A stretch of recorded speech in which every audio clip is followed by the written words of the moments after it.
注意看，面对身后步步紧逼的阿 Sir， 老哥直接选择了拼8字，130公里的时速去到对面车道一路狂飙，想利用 NPC 让阿 Sir 乖乖就范。眼看阿 Sir 还不打算放弃，他的车速居然越来越快，这下是真叫阿 Sir 慌了神。那老哥最终能用这种方式顺利完成消星吗？警灯一开，悠哉悠哉，赶快去拿纸，蹲下就开始。欢迎收看《最后的自由》，讲美国老哥最后的自由。现在威斯康星州密尔沃基市的阿 Sir 在巡逻时，居然意外的碰见了宁愿购现场。这位老哥当着他的面开走了这辆起亚 SUV， 这还真是来得早不如来得巧。车主连911的电话都不用打，阿 Sir 直接打开氛围灯开追。不对，是车主还不知道车被偷了，说不定阿 Sir 就能第一时间给他找回来。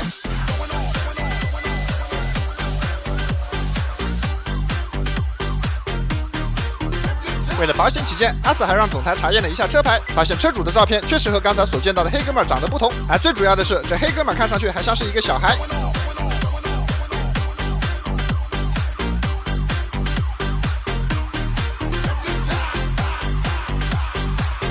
随着老哥逐步适应这辆车，他的速度也是越来越快。雷达显示，他的最高车速一度达到了130公里每小时。而看清了这辆车的外观，相信小伙伴们都已经认出了这辆车，这是一辆起亚智跑。这款车在北美最高搭载 2.0T 涡轮增压4缸发动机，最大马力240。看得出来，这么多年下来，不管是轿车还是 SUV， 起亚凭借着1分钟就能被开走的口碑，深受黑哥们的欢迎。自从网上有位大神发布了30秒开走一辆起亚的教学视频，整个社区的黑哥们都不缺车开了。本着一颗爱学习的心，我也去观摩了一下，如果忘带车钥匙该怎么办？首先用一把螺丝刀撬开方向盘后的这个盖子，接着还是用螺丝刀将这个插钥匙的点火开关给撬下来。以上的这2步，如果动手能力比较强的老哥，不要螺丝刀也能徒手完成。随后就能看到这里有一个薄薄的铁片，这个大小类似于老款的苹果充电线接头，用虎口钳或是 USB 的接口顺时针拧动，就能将车辆成功打着。熟练的确实只要30秒。至于最后能否将车辆开走，那还得看司机究竟是几星大佬。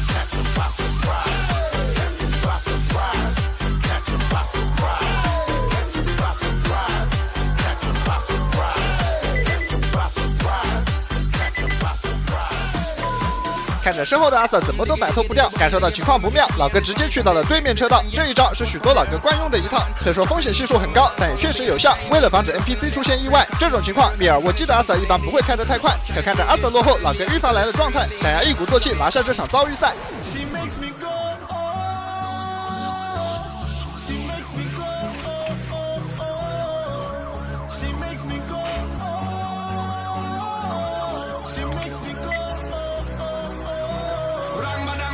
没有想到，这老哥是越跑越上瘾，打走别人的路，让别人无路可走，贯彻到底。看来这是光顾着学宁愿购，消星的花样掌握的还不多。好在对面车道车辆不多，加上8字够硬，一时间也能叫阿 Sir 拿他无可奈何。这现在我们先来看一下老哥的战力表。好，4星老哥，这要是放在热门大区阿肯色州，或许有些不够看。可市区里160公里的时速逆行，这一招放在冷门大区，阿 Sir 还得呼叫队友才行。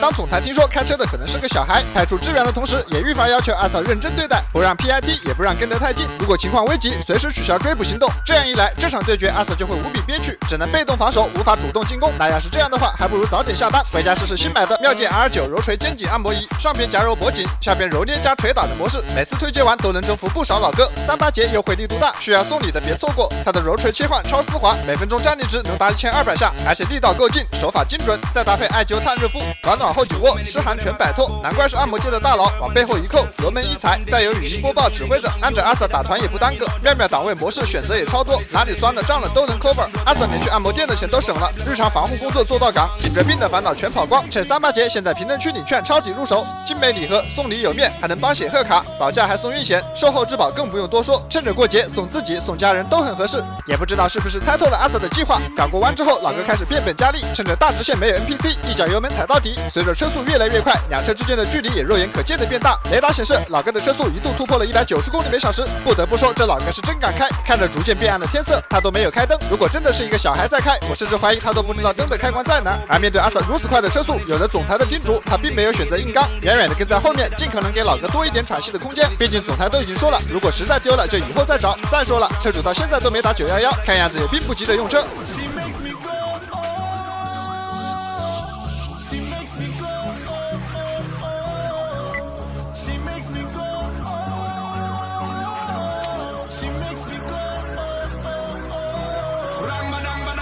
老哥在这掉头又掉头，两位阿 Sir 跟在身后像是被耍猴，出现的机会不让截停是真发愁。这小老哥要是一直不停，跑到什么时候才是个头？难不成要跟到这小老哥寿终正寝为止？可他比阿 Sir 更小，那还得换人接力才行。不过绕着这2圈，阿 Sir 也并不是完全没有收获。通过主驾车窗，阿 Sir 确认驾驶员就是一位15岁左右的老哥，副驾上还有一位看上去更小的小女孩。果真是自古英雄出少年，想当年我15岁的时候，只会和同桌传小纸条。这老哥不仅学会了开锁，甚至在还没有摸清车灯在哪儿的情况下，就已经学会了站起来蹬别人的车。不知道领先了我多少个次元。此时前方出现路口，老哥发现车流较多，于是又一次去到了对面车道。这已经不知道是老哥第几次用这一招。虽然路口早已有队友等候多时，但不让实际行动，他也只能化成为婚车队的一员。这种跑法实在是憋屈。随着天色越来越暗，老哥不仅依旧没有打开车灯，而且又一次去到了对面，每次都是这同一招。阿 Sir 都快看不下去了，于是便和队友商量，是时候人生得意须尽欢，到点我就要下班了。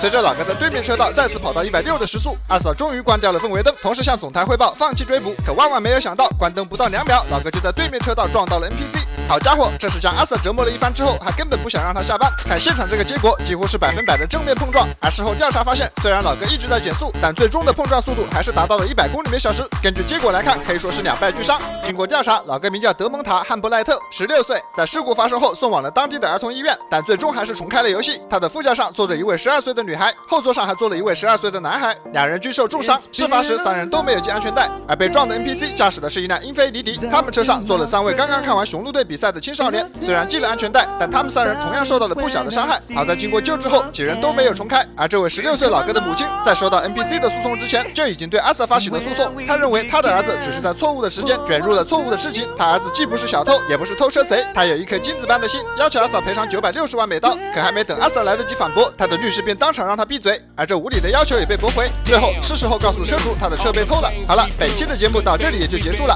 再次友情提醒各位，本视频为反面案例，请千万不要模仿。感谢大家的观看，我是最后的自由，我们有缘再会。